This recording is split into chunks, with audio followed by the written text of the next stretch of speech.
Dan gue udah berhasil naikin berat badan gue 20 kilo. Sebenarnya tantangan terbesar itu yang paling susah adalah konsisten.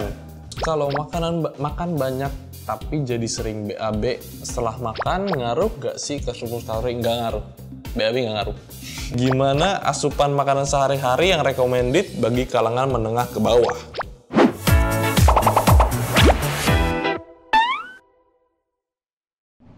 Halo Evo Team, kali ini gue diundang Evolin untuk datang ke jawab netizen mereka, dan gue di sini ngebahas tentang surplus kalori karena memang sebenarnya agak berhubungan juga dengan background gue. Dulu itu gue orangnya beratnya 60 kilo dengan tinggi yang 180 cm, dan waktu itu ya mungkin untuk beberapa orang 60 kilo itu nggak gimana kurus lah, tapi buat gue dengan tinggi 180 cm berat 60 kilo itu udah bisa cukup bikin gue minder dan bikin gue kayak nggak pede lah ketemu orang kayak gitu. Sehingga cerita akhirnya gue masuk ke dunia fitness, gue belajar soal fitness, gue tanya sana sini, gue juga waktu itu ngobrol sama teman gue juga, dia ngajakin gue untuk fitness. Awal-awal gue mulai ngerti ternyata cara naikin berat badan tuh gimana sih, cara surplus kalori tuh gimana sih, dan akhirnya selama 4 tahun gue belajar di dunia fitness, gue sekarang udah sekitar 4 tahun 9 bulan lah berarti, dan gue udah berhasil naikin berat badan gue 20 kilo. Sekarang berat badan gue itu 80 kilo dengan tinggi masih 180 cm, nggak berubah. Nah, oke, jadi langsung aja gue mau jawab pertanyaan yang kemarin udah ditanyain di story-nya Evolin, dan gue ini ngejawab ini berdasarkan pengalaman dan pengetahuan pribadi gue seputar fitness yang gue udah pelajari dan gue alami sendiri. Nah, kita langsung mulai aja ya. Yang pertama itu, apa tantangan terbesar lo ketika dulu lagi proses menuju tubuh ideal lo sekarang? Tantangan terbesar ya? Sebenarnya tantangan terbesar itu yang paling susah adalah konsisten. Dulu gue harus milih antara pulang, kan gue waktu itu juga masih kuliah kan, jadi gue kuliah dulu, pulangnya udah sore. Waktu itu gue kuliah di Jakarta, gue tinggal di Tangerang, gue naik kendaraan umum, udah capek-capek gue masih harus milih apakah gue harus ke tempat gym untuk latihan atau gue mendingan pulang aja tidur atau main, atau mungkin gue mau ngedate sama pacar gue dan lain-lain. Nah itu berat banget buat gue waktu itu, kayak gue tahu kalian semua juga seperti itu, kayak adalah rasa malas ini, rasa malas itulah, entah weekend mendingan pergi sama pacar atau weekend mendingan latihan, tuh kan orang beda-beda ya. Dan struggle terbesar gue waktu itu adalah konsistensi. Tapi ya, gue berhasil overcome dan gue sekarang ya bisa dibilang lebih konsisten dari sebelumnya, lebih mudah lah. Walaupun ya masih nggak konsisten, masih ada bolong-bolong dikit, nggak masalah. Kan manusia tidak ada yang sempurna gitu kan. Terus pertanyaan kedua, berapa lama surplus kalori dan sebulannya naik berapa kilo waktu itu? Sebulannya naik berapa kilo sebenarnya gak spesifik tuh, lagian juga gue udah lupa, udah 4 tahun juga. Tapi selama 4 tahun gue bisa berhasil naikin 20 kilo. Dan ya setelah apa yang gue pelajari, gue cari tahu ternyata orang itu biasanya sebulan, untuk apalagi pemula ya, selama sebulan itu mereka bisa maksimal membentuk pure massa otot, murni massa otot itu 1 kilo selama sebulan. Itu maksimalnya. Selama setahun, jadi kalau misalnya kalian nutrisinya maksimal, latihannya juga maksimal, itu juga kalian bisa ngebentuk 12 kilo massa otot dalam setahun. Tapi kalau maksimal ya, kalau misalnya kalian masih bolong-bolong ya nggak tahu gitu. Dan biasanya itu hanya berlaku di tahun pertama doang. Biasanya tahun pertama akan lebih ngelambat lagi, tahun ketiga akan lebih ngelambat, itu wajar banget. Jadi kalau misalnya kalian progresnya nggak selalu sama dengan yang sebelumnya, ya nggak masalah, karena memang itu adalah hal yang wajar. Oke, lanjut yang ketiga. Untuk surplus kalori, apa ya harus makan nasi yang banyak? Sebenarnya nggak harus makan nasi yang banyak sih, maksudnya nggak spesifik harus makan nasi yang banyak. Sebenarnya yang penting kalian surplus kalori. Tapi biasanya kalau misalnya kayak gue gini, gue sekarang kalau mau surplus kalori itu bisa sekitar 3.000. Dan kalau misalnya gue cuma bergantung sama kayak daging, sayur dan macam-macam, gue nasinya nggak dibanyakin ya akan susah gitu. Yes, tapi itu opsional sih, nggak harus, tapi bisa untuk menjadi opsi yang baik gitu. Dulu Bang Karel, pola latihannya seminggu berapa kali dan makannya sehari berapa kali? Oke, dari yang pertama dulu, pola latihannya seminggu berapa kali? Biasanya itu gue selalu patokannya itu minimal sekitar 3-4 kali seminggu. Tapi kalau misalnya gue kayak mau yang setiap hari juga nggak masalah gitu. Terus kalau misalnya gue ada halangan, gue nggak bisa latihan dan cuma bisa latihan seminggu 2 kali juga nggak masalah. Toh latihan yang buruk kan berarti adalah latihan yang kalian tidak lakukan. Seperti itu. Nah, terus kalau misalnya buat kayak pola makannya sehari berapa kali? Sebenarnya jujur aja gue nggak ada spesifik makannya berapa kali, harus berapa kali gitu, harus 3 kali atau harus 5 kali, nggak harus. Karena semua orang punya preferensi masing-masing. Kalau misalnya gue lagi pengen makan banyak, ya gue bisa sehari bisa sampai 5 kali gitu. Kayak gue ngatur itu dari, misalnya gue misalnya gue bangun sekitar jam 8-an gitu, jam 9 gue makan, terus nanti kalau misalnya pengen makan lagi jam 12 atau jam 1 gue makan lagi, terus nanti jam 4 makan lagi, jam 7 makan lagi, jam 9 makan lagi gitu. Atau gue misalnya lagi malas makan, ya gue akan makannya cuma 3 kali sehari gitu. Jadi nggak masalah, yang penting kalian bisa mencukupi kebutuhan nutrisi dan kalian bisa surplus kalori. Sebenarnya gitu sih basicnya surplus kalori. Kalian nggak harus spesifik, nggak perlu terikat dengan berapa kali makannya, berapa kali latihannya gitu. Nah, oke, lanjut. Surplus kalori dengan gym tapi tanpa suplemen tuh bisa tetap mencapai tubuh ideal nggak ya? Bisa banget, karena sebenarnya suplemen itu opsional, nggak harus. Kalian kalau misalnya nggak pengen konsumsi suplemen karena mungkin menurut kalian itu mahal, ya nggak apa-apa juga gitu. Tapi memang suplemen itu bisa membantu untuk, misalnya contohnya kayak gini deh. Kalau misalnya kalian sehari-hari kalian misalnya butuh mencukupi kebutuhan protein, kalau misalnya gue sekarang berat badan gue 80 kilo, berarti kebutuhan protein gue 2 kali berat badan, berarti 160 gram protein. Nah, buat dapetin 160 gram protein itu berarti kurang lebih, kalau misalnya dada ayam 100 gram itu berarti kan 30. Berarti kalau misalnya 390, 120, 150, 500 gram. 500 gram plus lah. Kan itu mungkin untuk beberapa orang banyak banget kan. Dan kayak untuk kalau misalnya dibagi sehari pun, kalau misalnya kalian makan 100 bisa aja, tapi kan nggak, mungkin ada beberapa orang yang jenuh.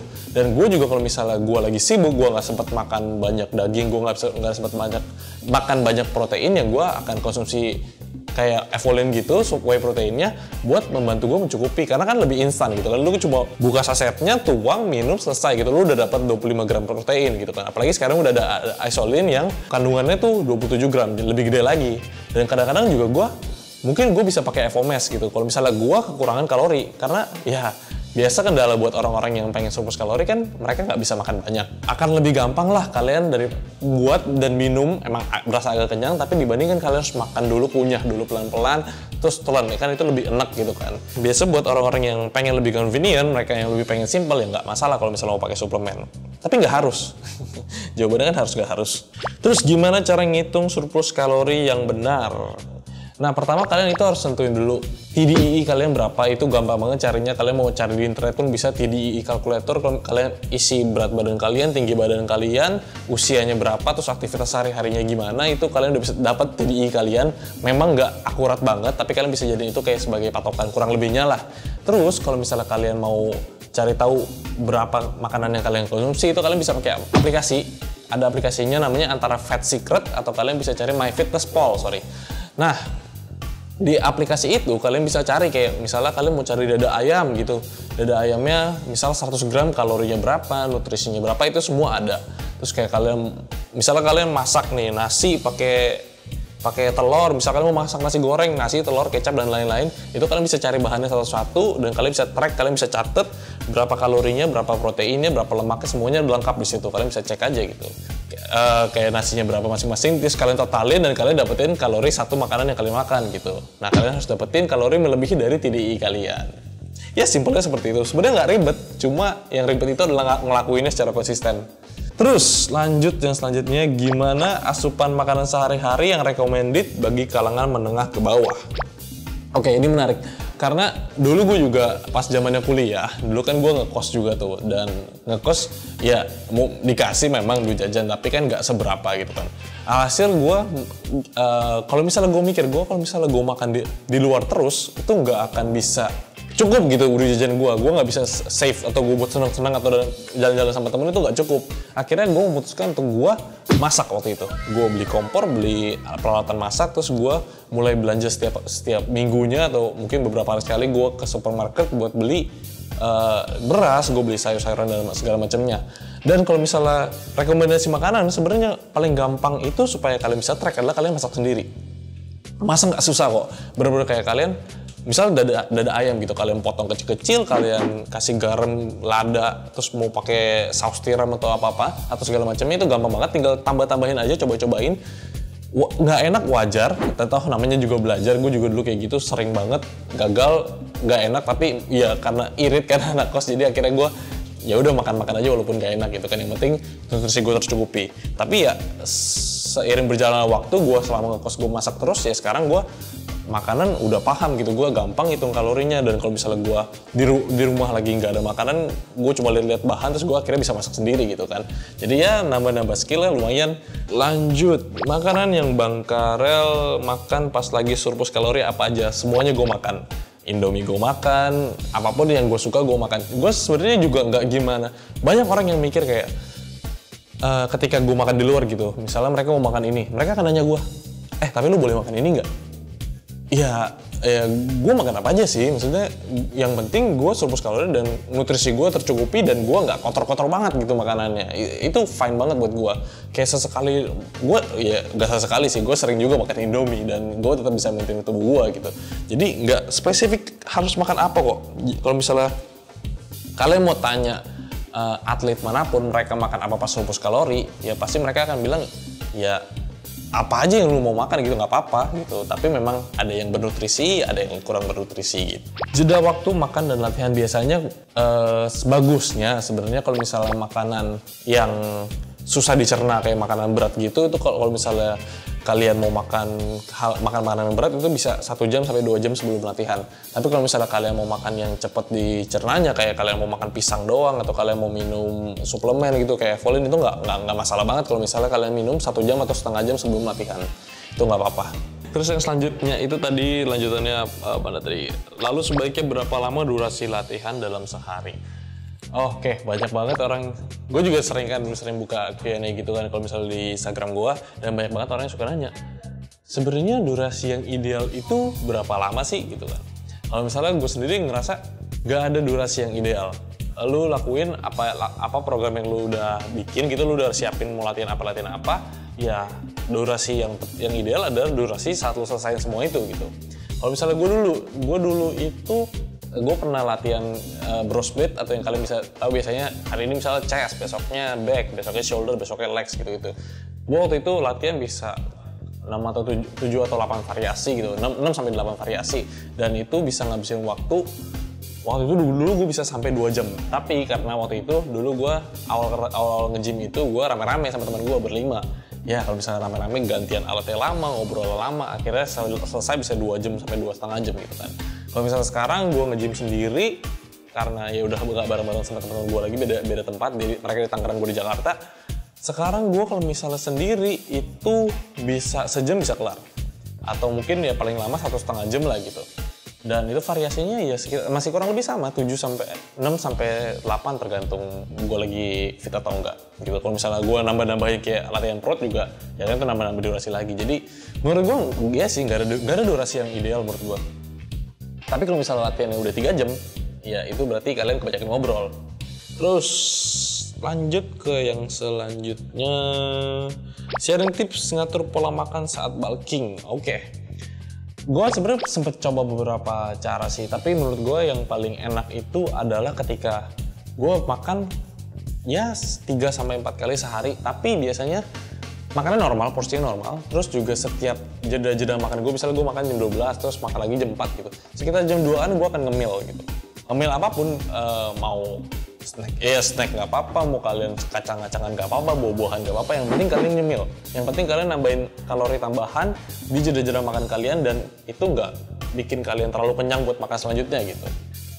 Dan dulu gue sempet sering ngemilin kacang, dan ternyata kacang itu tinggi kalori dan tinggi protein, tapi juga tinggi lemak. Biasanya kacang itu 100 gram itu bisa setara 500 kalori kalau nggak salah kurang lebih, dan itu setara kayak 1 piring nasi dan ayam gitu kan, nasi ayam dan sayur gitu. Jadi menurut gue cemilin kacang waktu surplus kalori itu berguna banget, tapi hati-hati jangan sampai berlebihan. Tak gendut, tak buncit loh. Terus lanjut, full body workout at home yang bagus untuk surplus kalori. Oke. Untuk full body workout kalian gak usah khawatir, karena nanti di YouTube channelnya Evolin juga akan ada video full body workout. Di situ juga ada gua. Jadi nonton ya, jangan sampai enggak. Ada makanan pantang nggak waktu lagi surplus kalori? Mau kalian defisit kalori atau kalian surplus kalori, sebenarnya tidak ada pantangan makanan. Kalau misalnya kalian bisa ngatur asupan kalori kalian tetap terkontrol, ya nggak masalah gitu kan. Kalian bisa makan apapun yang kalian suka. Kalau misalnya kalian ikutin sebuah program diet dan program diet itu ngelarang kalian buat makan makanan tertentu, ganti program dietnya. Karena kalian bisa makan apapun yang kalian pengen kalau misalnya kalian bisa ngatur kalori dan nutrisinya agar tidak berlebihan atau agar tidak terlalu kurang gitu. Jadi nggak ada pantangan sih. Toh kayak gue juga sering sharing ke orang-orang kalau misalnya kalian mau turunin berat badan nggak harus pantang makanan ini itu, cuma kalian harus atur kalori kalian. Seperti itu. Terus kalau makan banyak tapi jadi sering BAB setelah makan, ngaruh gak sih ke surplus kalori? Nggak ngaruh.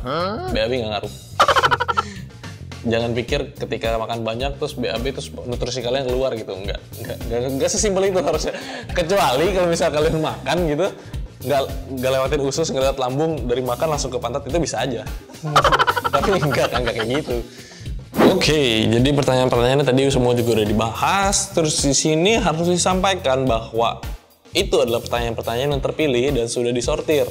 Kalau misalnya masih ada pertanyaan lagi, bisa langsung ke Instagram Evolin atau kalian bisa tinggalin komen di video ini gitu.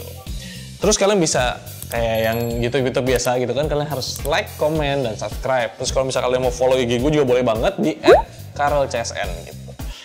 So, itu aja. Bye, Evotin.